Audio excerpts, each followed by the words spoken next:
And I also want to thank the Chairman, Ross Leighton, for calling this important joint hearing this afternoon with the Subcommittee on Asia and the Pacific. I'm pleased to join her efforts to discuss the current situation in Afghanistan and Pakistan in that region and how the United States' 2014 withdrawal from Afghanistan might impact the broader region.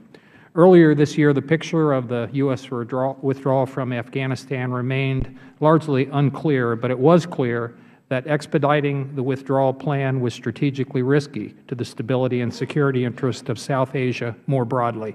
The departure of 34,000 U.S. troops by February 2014 still raises the prospect that the security situation may take a wrong turn, especially due to Afghanistan's weak and corrupt governance.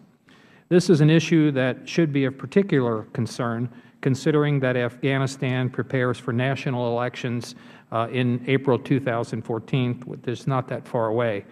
Even 6 months out, there is consensus that the election process will be filled with political pressures from Karzai, vote rigging, and practices not representative of a democratic system.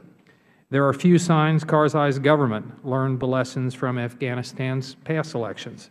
He took control of the Independent Election Commission and appointed new commissioners, who will no doubt show preference toward his alliances and acolytes. There is little disagreement that the structure of Afghanistan's government is itself a major problem, but how we help move it toward a more democratic, fair, and uncorrupt system at this point is a difficult matter. In the coming months, Afghanistan's mounting internal political uncertainties cannot be brushed off. The political power struggle that will no doubt consume presidential campaign season in Afghanistan may also threaten to unravel negotiations to finalize the bilateral security agreement with the U.S. And to no one's surprise, the likelihood that the U.S. and Afghanistan will finalize the BSA before the end of the year faces some major obstacles. It's important that the final agreement adequately safeguards our troops, which, as of earlier this month, is the primary issue still on the table. Failure to reach an agreement would threaten U.S. gains made in Afghanistan and impair our commitments to the broader region. But let us not forget that the outcome of the BSA is not the only issue influencing U.S. withdrawal plans. Long-term stability in Afghanistan, political reconciliation, and a successful U.S. military drawdown is contingent upon Pakistani cooperation. Since the election of Prime Minister Sharif earlier this year, U.S.-Pakistan relations are showing some signs of improving, as illustrated by Sharif's visit to Washington just last week and the Obama administration's decision to release more than $1.6 billion in military and economic aid to Pakistan. Suspicions between the U.S. and Pakistan still linger, despite marginal recent advances.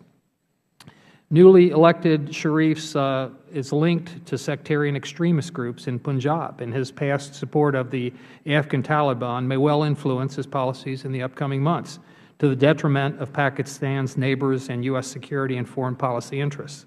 Islamabad's desire in maintaining an indispensable position in Afghan peace talks while obstructing its neighbor India is paramount. I find it increasingly difficult to justify the administration's decision to release the $1.6 billion in military and economic aid, and having spoken to a number of my colleagues on the Hill, many of them share those same concerns. My concern regarding this level of assistance is amplified by Pakistan's widespread persecution of religious minorities, particularly the Christian communities.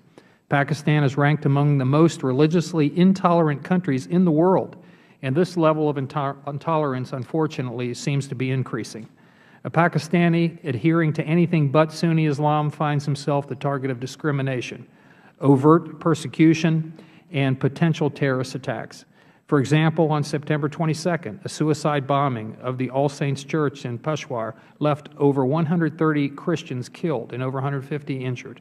And earlier this month, extremists beat 2 Christians in Islamabad after they refused to convert from Christianity to Islam. While this is a problem we see happening throughout the region, the level of oppression existing in Pakistan is particularly aggressive.